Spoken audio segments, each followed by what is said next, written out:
Here are my projected top 50 players in MLB for the 2025 season. No honorable mentions. I don't love Jackson Chourio this year. I simply fear him. Candidly, I don't think his 50th percentile projection is that of a top 50 player, but when you're building out a list like this, you have to cover your bases and make sure you have the eventual Cy Young and MVP winners on it somewhere, and Chourio's 95th percentile outcome could very well be the latter. After early rookie struggles, he had the 10th most second-half F-WAR among all position players. He did this at the age of 20. He did it. Coming off elbow troubles early in his career and a thrilling post-trade deadline explosion with the Royals in 2023, Cole Ragans turned in a full season, starting 32 games and tossing 186 innings and striking out 223 batters. Ragans lost a tick and a half on his fastball between April and September, but I'm choosing to interpret this as a necessary adjustment for a full workload, and that fastball is complemented by one of the best changeups in the league. As you can see from the numbers in the corner, this is one of the bigger ranking discrepancies between my list and MLB Network's, which has served as a point of comparison for the last 5 seasons. While Jarren Duran did come out of nowhere to put up the 7th highest WAR in baseball last year, he was only the 27th best qualified hitter by WRC+, and 36th best by StatCast xwOBA. A lot of that WAR came from base running and defensive metrics that can be finicky year to year, as well as a league-leading 735 plate appearances. I'm baking in a healthy dose of regression, but still top 50. I have 2 perfectly good plantar fascia I'd be willing to donate to Carlos Correa. In true Correa fashion, he went ballistic in 2024, but only played 86 games due to his usual foot problems. Such an outburst is enough to earn him a spot on the list, and while injuries aren't nearly as predictable for players as the average fan thinks, this is a chronic issue for him. Still, at his best, he can be a top 50 player while only playing 100-some-odd games. Logan Webb is the master of eating innings, posting every 5th game night, but I did think about ending things after his strikeout rate and ground ball rate went down, while his walk rate went up in 2024. Still, the power of the dog within this man is undeniable. His worst ERA over the last 4 seasons is 3.47, so even when he breaks bad, he's still better than most other people. To be or not to be? That is the Bregman. As of writing, his position with the Red Sox isn't fully solidified, but the current iteration of Alex Bregman is a good example of a player who is underrated for his consistency, if anything. He may lack season-to-season MVP upside, but his floor is pretty darn close to a top 50 player. The one thing to watch for in 2025 will be his chase rate and subsequent walk rate. He ironically shrunk his walk rate in his walk year, perhaps pressing too much. A man I owe an apology to. I said Brent Rooker would never profile as a 300 hitter, but he got pretty close when he hit 293 in 2024. The Athletics sadly won't be in Oakland this year, but their temporary warm weather home in Sacramento could provide an offensive boost to Rooker, who hit only 15 of his 39 homers in the cavernous Coliseum. Even if that average drops off a bit, he has plenty of pop thanks to his 97th percentile barrel rate. I thought MLB Network's decision to drop Marcus Semien from 21 to 62 was harsh. Beyond the fact he's been alternating fine and great seasons for more than half a decade now, his metrics were similar enough to his 2023, where he was an MVP finalist. Strikeout rate and walk rate the same, barrel rate the same, ability to pull the ball in the air still intact. In fact, I'd argue a lot of Semien's fluctuations are just luck. He's consistent with his process across 700-plus plate appearances per year. I think this is what Manny Machado is now. Still a really good player, but no longer at his peak powers. I was high on him going into 2024 because he was so beat up in 2023, but he put up similar numbers again, bucking his own every other year trend. 32 isn't that old for a third baseman of his caliber, but he does have more wear and tear than most 32-year-olds because he debuted at 19. Also, he tried to assassinate Dave Roberts.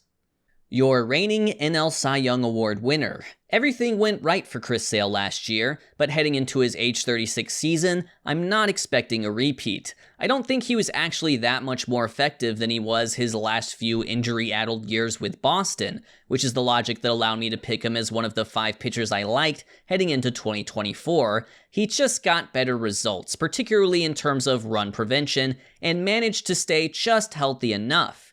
Remember, he was a late scratch for the Braves' final regular season game, a must-win.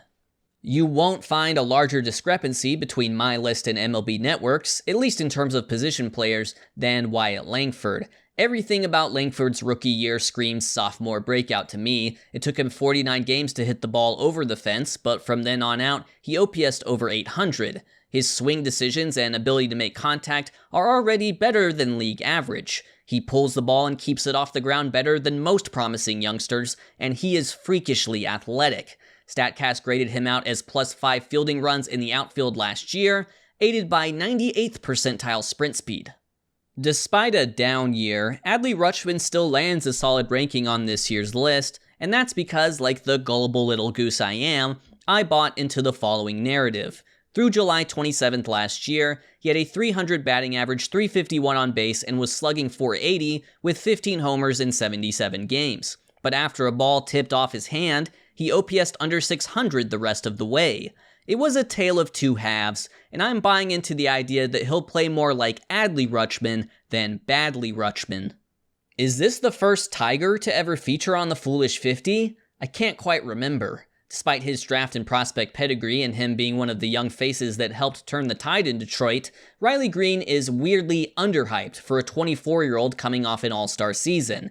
He's always hit the ball hard in his big league career, but made progress year over year with getting the ball in the air, and posted an 11% walk rate last year to boot.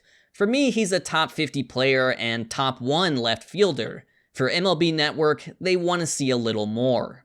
I have Matt Olson in a tier of first basemen behind the top dogs, but in front of everyone else. He's been on an every other year thing since the beginning of his career, so it wouldn't surprise me if he launched himself back into that conversation with a strong 2025. Where did it go wrong last year? More chase led to fewer walks, and he posted the lowest average exit velocity of his career, which would sound more alarming if he wasn't still 77th and 85th percentile in those categories. If history is any indicator, he'll bounce back and make this ranking look stupid. Another player whose narrative I'm buying into, and this is because Blake Snell flat out said he pitched poorly his first few starts due to lack of spring training. When he rejoined the Giants on July 9th, he was the best pitcher in baseball with a 1.23 ERA and 1.77 FIP the rest of the way. It was arguably the best stretch of his career. Impressive considering he's won 2 Cy Young Awards, and this stretch allowed him to opt out and join the rival Dodgers. It's a stacked rotation, but I think he'll produce the most out of that group. In recent years, Trey Turner has gone from 14th to 26th to now 35th on the Foolish 50, and I've generally rated him lower than MLB Network's list, though we're in total agreement here. Turner missed 6 weeks with a hamstring strain last year, his first significant in-season absence since 2019, and entering his age 32 season, he's not an age where speedy shortstops tend to trend upward in their careers. While his offensive rate stats were right in line with career norms, that would be me pointing out that he outperformed his StatCast expected batting average by more than 30 points. Corbin Burnes is eternally on the Inspire Hope section of the Dennis system. His strikeout rate goes down every year, but he likes to end the season in a manner that suggests he can get back closer to 2021 levels. In 2023, he had a 2.72 ERA from July onward, and in September 2024, he got his cutter back to generating swings and misses. Not that recent iterations of Corbin Burnes have been bad or ineffective, they've just lacked Cy Young Award-winning upside. I wonder if he can find that upside in the Arizona desert. I have a bold prediction for Rafael Devers this year. I think he'll have an OPS just north of 850, hit about 30 homers, and put up around 4 WAR. He's basically done this each of the last 4 seasons, so why stop now?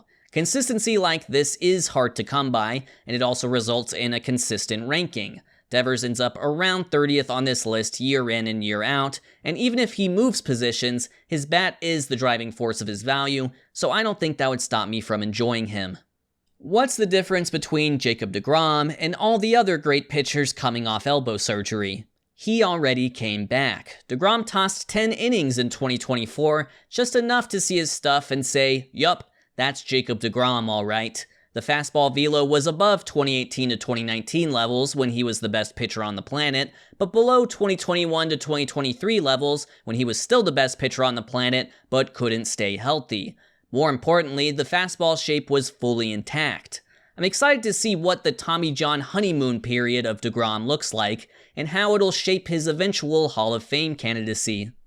I think people would be surprised how close Matt Chapman was to making this list last year. He crushed the ball his last season in Toronto, but seemingly got unlucky, as it was San Francisco who unlocked a vintage version of Chappie. Perhaps he draws his powers from the Bay. Chapman's last season was actually remarkable, the way he posted his lowest strikeout rate and best defensive metrics since he was in Oakland. He clubbed 27 homers, too.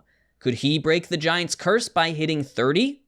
Elly De La Cruz came up in 2023 with freakish size and athleticism, but two very glaring issues at the plate: too many strikeouts and too many ground balls. The strikeouts remained roughly the same in year 2, but the ground ball rate shrunk enough to make all the difference, as Elly hit 25 homers and stole a league-leading 67 bases.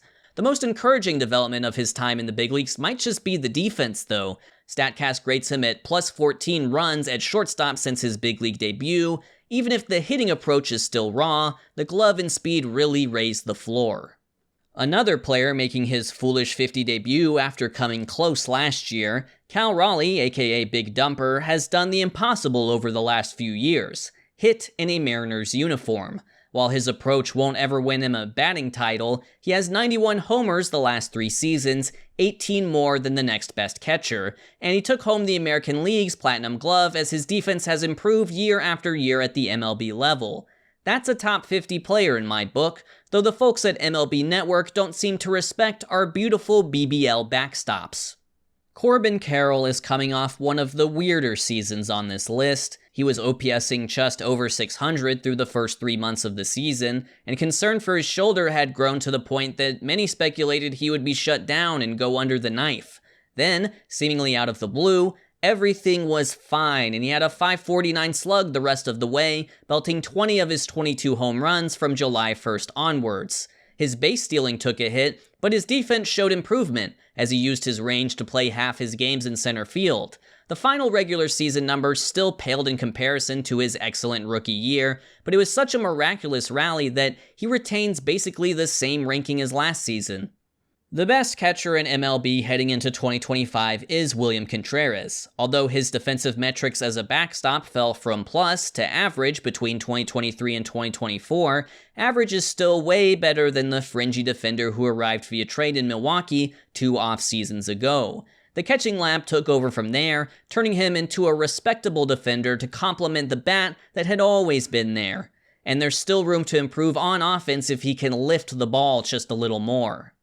Logan Gilbert is a template for what an ace pitcher looks like in 2025. Tall with a 100th percentile extension off the mound and good fastball shape and velocity, but it's been the development of his secondaries in the big leagues that has unlocked a new level for him. His gyro slider usage actually exceeded his four-seam usage in 2024, quite the development for a pitcher that, as a rookie, was throwing 60% elite fastballs and 40% bad breakers. His splitter, which replaced his curveball, provides him with an option against lefties. Gilbert eclipsed the 200-inning mark last year thanks to ruthless efficiency and is a legit Cy Young threat in the American League. I wouldn't fault anyone for ranking Mike Trout anywhere at this point. The best player of a generation has only played 41% of Angels games since 2021, but could still be an MVP contender with a full healthy season, though I'm a little skeptical that right field is the change necessary to make that happen. Last year, in a tragically small sample, he maintained his barrel rate and walk rate while striking out significantly less. His OPS was only, and I'm doing finger quotes when I say this, only 867 because his BABIP was somehow below 200. This is all to say that he still looks Mike Trouty enough at the plate. I'm smoking that stuff that made Garrett crochet. No clue how this man didn't land on MLB Network's top 50. For me, the elbow health situation with starting pitchers league-wide is so dire that some of the pitchers I trust most are guys who are just built back up after having Tommy John surgery. The fact that Crochet made 32 starts, but was babied to the point that he averaged just over 3 innings per start in the second half, creates an obvious ramp-up to 170-ish innings in 2025. And the 35% strikeout rate to just a 5% walk rate tells you everything you need to know about how effective he can be. Red Sox need to extend him right now. It's fine. Everything's fine. Austin Riley took a step back last year after a slow start and season-ending injury in August, but it's fine. His strikeout rate and walk rate were what they'd been. His batted ball quality was still excellent, with a 94th percentile barrel rate and 96th percentile hard hit rate. He just got a little unlucky and then got hurt before he could fully get his numbers back to career norms, but everything is fine. I'm worried about a lot of things in this world. Austin Riley isn't one of them. 853, 818, 734. Those are the season OPS totals for Julio Rodriguez in order. Normally you'd expect that number to go up, but his has gone down between the ages of 21 to 23, bucking the expected aging trajectory. The main culprit is simply his chase rate capping his offensive upside. The good news is Julio derives plenty of value from his speed and glove in center field, so he doesn't need to hit as well as a more one-dimensional masher to put up equal or greater value, but until there's some movement in terms of plate discipline, I'm giving him a little side-eye. Number 21 is a compromise ranking for Ronald Acuna Jr. It's meant to acknowledge that he's coming off a second ACL tear and won't play a full season, while also recognizing what he achieved in 2023 when he founded the 40-70 Club and won NL MVP. Acuna didn't exactly get off to a hot start in 2024 before his injury. His strikeout rate was back to his career level, far higher than his MVP year aberration, and he only hit 4 homers in 49 games. His 2022 season, which followed his first ACL tear, will be the benchmark instead. Although the results weren't amazing that year, the batted ball data was encouraging. Any sign of encouragement for his long-term future upon return this year would be very much appreciated. Ketel Marte has demonstrated a lot of variance in his career. He finished 4th in MVP voting in 2019, was more like average in 2020, elite in 2021 but only played half a season, back closer to average in 2022, really good in 2023, and finally was an MVP finalist in 2024, necessitating his return to the foolish 50. Marte hasn't typically been able to repeat his very best performances, but I'm hopeful he can do just that in 2025. Dude just crushed the baseball last year, easily setting career highs in average exit velo, barrel rate, and hard hit rate. Best second baseman in baseball. Same ranking as last year. Fernando Tatis Jr. entered last year as a popular prediction for NL MVP winner. I wasn't totally buying into it because although he was a platinum glover, I felt that the bat hadn't returned to form and lacked upside. But in 2024, he found that upside, putting together a performance that, at least in terms of the peripherals, was in striking range of the first 3 years of his big league career when he was in conversations for best player in MLB. If he can hit like he did in 2024, field like he did in 2023, and stay healthy, he'll be in for one heck of a 2025. The Cy Young Award just barely eluded Zach Wheeler again last year, and maybe it shouldn't have. His additional workload over Chris Sale represented about 3 extra starts or 22 more innings of 4 ERA ball, which is nothing to shake a stick at despite Sale's dominance in the Triple Crown stats. Coming into 2025, Wheeler is very much in the conversation for best pitcher in baseball, and his competition is significantly younger than him, but truly elite starting pitching tends to age well. Although he's turning 35 in May, that Cy Young season isn't out of the question yet.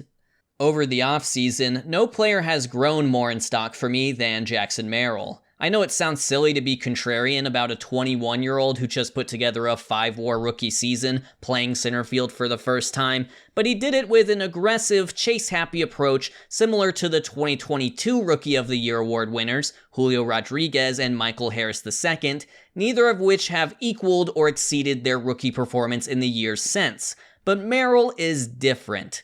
He makes a lot more contact than J-Rod, his batted ball profile is way better than Money Mike's, and he's more aggressive in the zone than both of them, so instead of being bearish on Jackson Merrill, you can call me bullish Bailey. I'm gonna be the low man on Mookie Betts this year. As the year progresses, we'll see if it's a mistake to put too much stock in numbers from a season where he broke his hand, but Mookie's barrel rate halved from 12% in 2023 to 6% in 2024. In fact, all his StatCast power metrics were the lowest they'd been since 2017. His prolific ability to pull the ball also suffered greatly, 35% in 2023 versus his 43% career average, and I still don't exactly love shortstop for him either, so it's a big discrepancy between my rank and MLB Network's. Great bowler though. Phillies TikTok chef Bryce Harper has been remarkably consistent the last few years, always finishing with an OPS around 900. One interesting development from 2024 was that he made more contact in the zone than he ever had in his career, and although it didn't cause a decrease in strikeouts, it may very well in the future. I still feel like there's a third MVP season somewhere in his bat. Maybe he can give that a little more attention, with his status as one of the better defensive first basemen in the league now solidified. There was some hemming and hawing and moaning and groaning about Paul Skeens' elite fastball velocity versus unorthodox shape, but I see the vision now. His velocity causes batters to whiff, but the extra arm side run on the four seam and drop on the splinker influence soft contact. A lot of big swing and miss guys tend to get hit hard when they do get hit. If you're coming over the top, throwing a bunch of high spin four-seamers in the upper third of the zone, you're gonna allow fly balls and thus home runs. But that's not Skeens. He may just be the best of both worlds.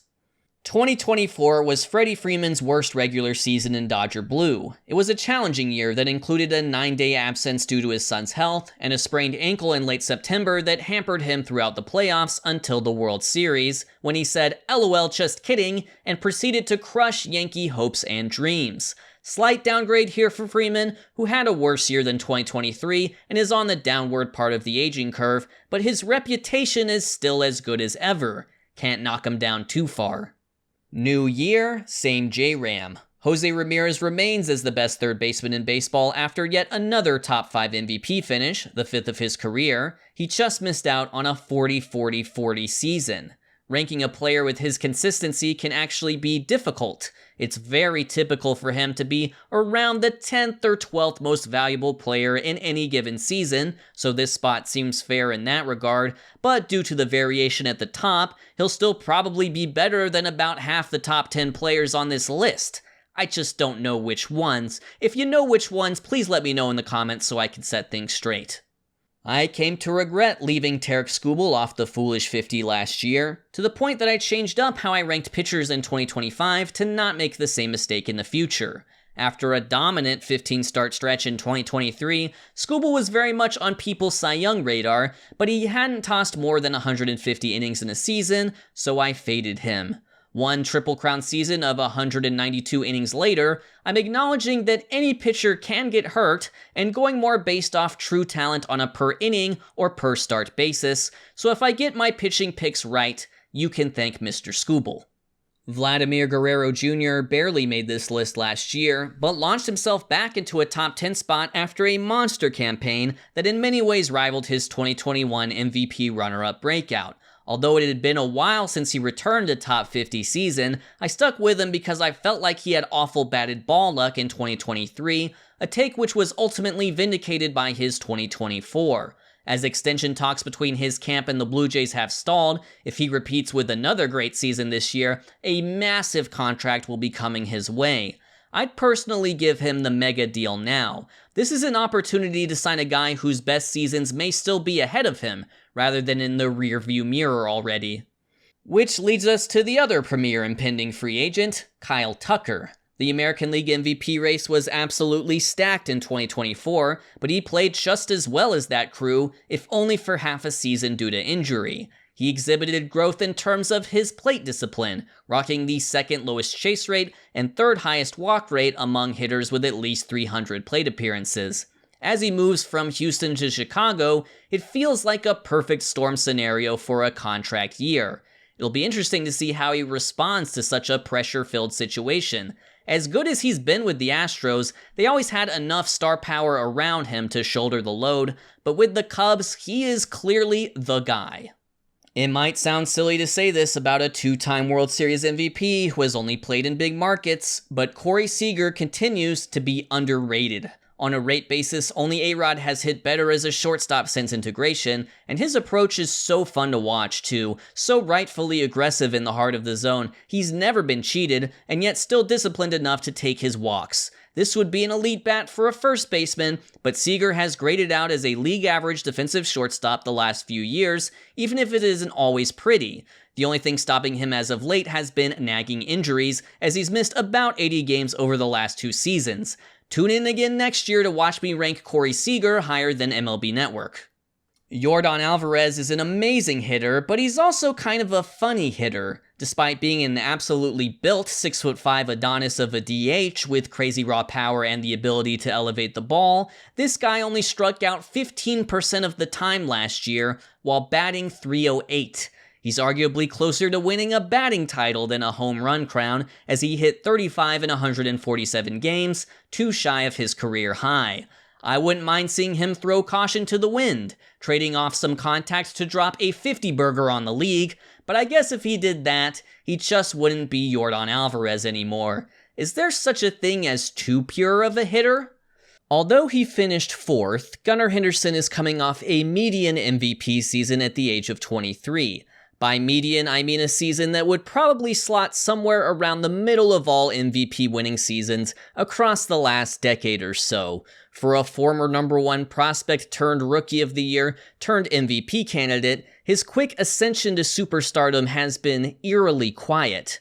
Perhaps the hype isn't quite where it should be due to a slower second half and Orioles' first-round playoff exit, but at number 6, I feel like this is the lowest rank I could reasonably give him, and yet he's still 4 spots higher than MLB Network's list.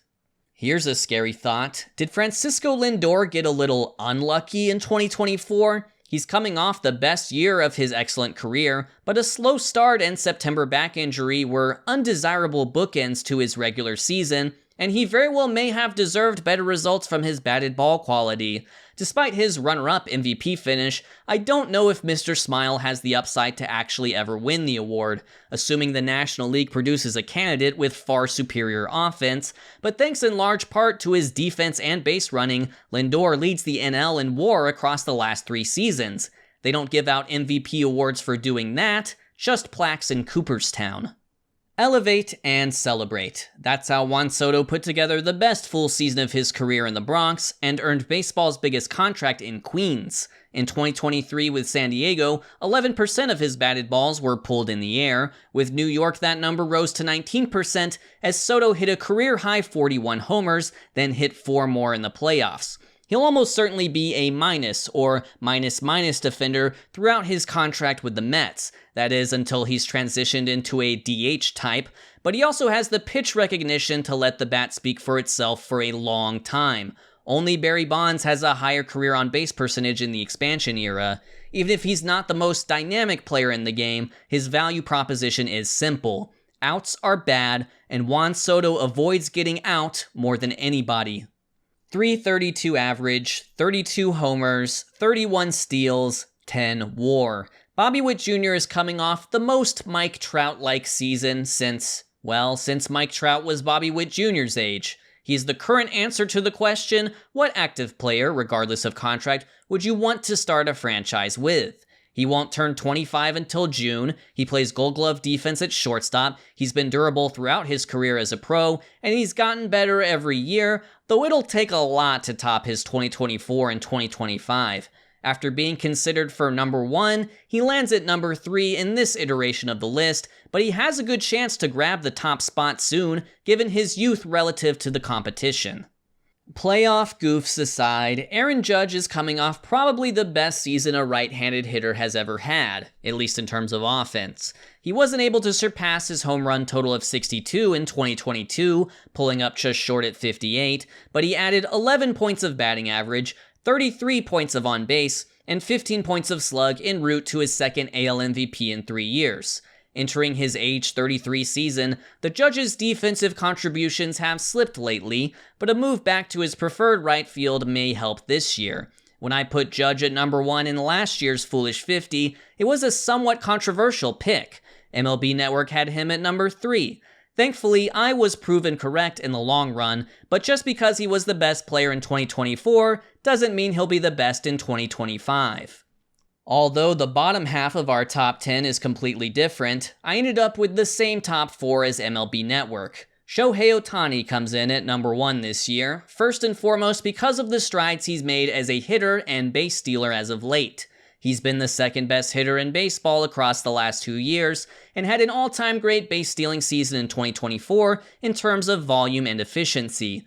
Although other contenders for the number 1 spot may be a more valuable hitter and maybe a more valuable defender, that value is offset by the fact that Ohtani will pitch this year. Not sure how many starts, not sure how many innings, but that is the plan. And if Ohtani is indeed a two-way player again, he is going to be the best player in baseball. Straightforward as that may be, I don't know how to reach a different conclusion. That's it, that's the list. Now the 2025 season can finally begin. 2 ways to support the show. One way is patreon.com/foolishbaseball. I do monthly exclusive video content on there, like a Q&A that I did earlier this month. There's also a direct messaging system, so you can directly tell me that I ranked your favorite player wrong, and that I'm stupid, and that I'm a big fat bozo. And the second way to support me is using SeatGeek code FOOLISH to get $20 off your first order at SeatGeek. Get you tickets for the game for the upcoming season. Here we are looking at the Mets, and we are sorting by deal score here at Citi Field, and that's good because this is a 10 out of 10 deal at $18, and this is a 10 out of 10 deal at $100, including club access, right behind home plate, folks. So no matter the price range, SeatGeek has you covered. SeatGeek code FOOLISH.